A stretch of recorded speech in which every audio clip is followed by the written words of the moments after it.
My name is Liao Xing Yong, matrix number 299710. I'm going to present about the effect of internal and external factors on the credit risk of F&B Corporation. So, the background of F&B Corporation is the company is actually headquartered in Pittsburgh, Pennsylvania, and it was founded in 1864. So, the company worked as a diversified financial service holding company. It has over 350 banking offices across 7 states in the US, such as Pennsylvania, Ohio, Maryland, West Virginia, North Carolina, and more. So it also recognized as an S&P Mid-Cap 400 component that provides complete banking and financial services. The current CEO of the company is Vincent J. Dilly Jr. So the problem statement faced by the company is during the year of 2026, they declare that they aim to have revenue of 453.8 million, but the actual revenue was 431.8 million only. So it was due to the stabilization of interest rate on the market, so that the yield on loan of F&B Corporation has declined. So besides that, it also caused by the increase of fraud losses and various litigation related expenses has led to the inclined trend of companies' expenses. So the research objectives in this study is to identify the internal factors affecting the credit risk of F&B Corporation, and also to identify the external factors affecting the credit risk of F&B Corporation, and the last is to identify the internal and external factors affecting the credit risk of F&B Corporation.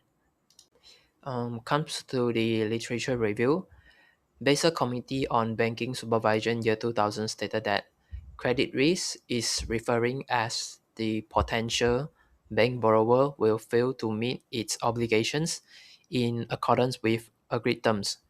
So, based on the study of Diamond 1984, it mentioned this relationship, which is credit risk and bank size as risk reduction. So, it indicates that a larger size of bank has lower credit risk due to the bank being able to diversify its loan portfolios across different industries. According to the study of Avramova year 2012, it stated that the bank must hold more capital if the loan portfolio is risky. So comes to the methodology part. This study using the annual report and the macroeconomic data of F&B Corporation from year 2015 to 2024. So there are three models in this study, which is internal factors to credit risk, external factors to credit risk, and the combination of internal and external factors to credit risk. So internal factors, external factors will be independent variables, and credit risk will be dependent variables. So IBM statistical package of social science statistics, which is SPSS, was used to identify the result of all three models, and the outcome will be presented in descriptive statistics, Pearson's R correlation, p-value test, model summary, and ANOVA. As we can see, this is the descriptive statistic table presented by SPSS. The first element we can refer is credit risk. So it has a mean of 0.4722 and a standard deviation of 0.1101. So the mean is actually can be read as the average credit risk is around 0.47% for over the 10 years, and the variation of the credit risk is 0.1101, which is it doesn't change volatile much. So here we comes to Pearson's R correlation table. For red highlighted boxes, it can be considered as weak correlation variables with credit risk because the value is actually less than 0.3. For yellow highlighted boxes, it considered as moderate correlation with credit risk because the value is between 0.3 and 0.7.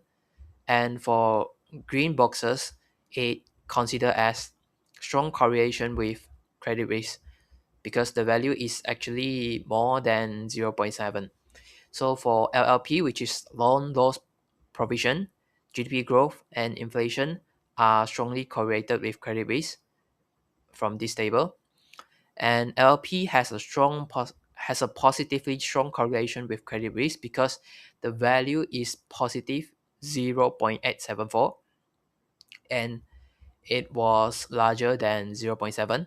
So for GDP growth and inflation has negatively strong correlation with credit risk because the value is negative and it also larger than 0.7.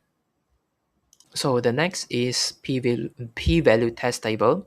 For red highlighted boxes, it considered as strong evidence against null hypothesis, and for green boxes, it considered as weak evidence against the null hypothesis because the p-value is actually larger than 0.1. So the internal variables that have strong evidence against credit risk are liquid, um, ratio of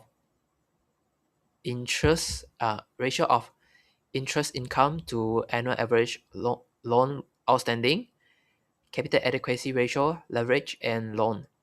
So standard deviation is the only external variable that has strong evidence against credit risk with a p-value of 0.381. So in the model summary of model 1, the value of r squared, which is 0.949, it can be indicated as 94.9% of variation in credit risk can be explained by the 8 corporate variables, which is ROA, DTAR, CAR, ROIITAALO, LLP, loan loss provision, leverage, risk-weighted asset, and equity multiplier, which is the predictors in Model 1. So for Model 2, same as well. The value of R squared is 0.979, which is also indicates that um, the 97.9% of variation in credit risk can be explained by the macro variables of as presented in this model 2 tables, which is the predictors, standard deviation, yield curve, GDP growth, exchange rate, and more. So for model 3, which is the combination of internal factors and external factors. So for the R square value of this table, which is 0.956, it indicates that 95.6% of variation in credit risk can be explained by the combination of the internal factors and external factors as presented in this table, as we can see in this the element in these predictors.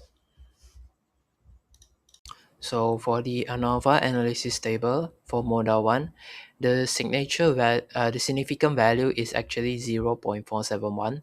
So it indicates that the model is actually not significant to credit risk because the p-value, which is the significant value, is larger than 0.1.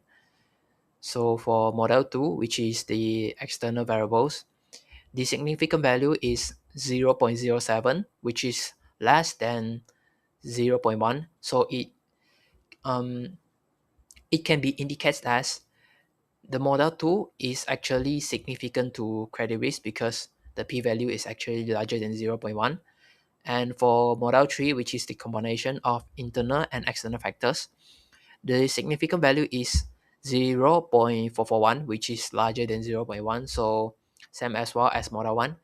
It it can be seen as the model is actually not significant with credit risk. So here we comes to the coefficient table in this study. As we can see, the first column in model 1, there are only two variables that negatively correlated with credit risk. So as we can see, the two variables are leverage and RWA because the value of both variables in first column is actually negative, and the remaining value is positive. So it indicates that those variables, those positive variables are actually positively correlated with credit risk. So next we move to the significant column in model 1. As we can see in this column, there are no values uh, which less than 0.1. So it indicates that um, there are no variables which is significant to credit risk in model 1. So comes to the model 2. As we can see, the first column of model 2, there are only three variables, which is YC, reserve money, and standard deviation, are positively correlated with credit risk because um, the value of these variables are actually positive, and the remaining variables such as GDP growth, inflation, M3, exchange rate are actually negatively correlated with credit risk. So comes to the significant column, um, yield curve and GDP growth are actually the variables that significant to credit risk because the significant value in of both of these variables are actually less than 0.1, and the remaining value are actually larger than 0.1, which same as well as model 1. Those variables are not significant to credit risk. So the last table is model 3, which is the combination of internal factors and external factors. As we can see from the first column, um, DTER, which is debt to equity ratio, loan, and standard deviation, are the only variables that positively correlated with credit risk, and the remaining variables are actually negatively correlated with credit risk. So move to the significant column of model 3. Um, there is actually no variables significant to credit risk. And lastly, we come to the conclusion part. In conclusion, Pearson's R correlation matrix confirmed that loan loss provision had a strong positive relationship with credit risk. On the macroeconomic front, GDP growth shows a systemic influence on credit risk. For the regression framework, the model 2 proved that GDP growth and the yield curve are the only variables statistically significant to credit risk. So ultimately, the failure of the mixed and internal variables models, which are Model 1 and Model 3, teaches a powerful econometric lesson because the crowded of variables into a constrained annual time series chokes the model's degrees of freedom. So to overcome this limitation, the future researchers should collect quarterly data for F&B corporation across the same decade, and by expanding the study scope into a panel dataset, it may allow the regression engine handle both macroeconomic and internal bank variables without overfitting. That's all from me. Thank you.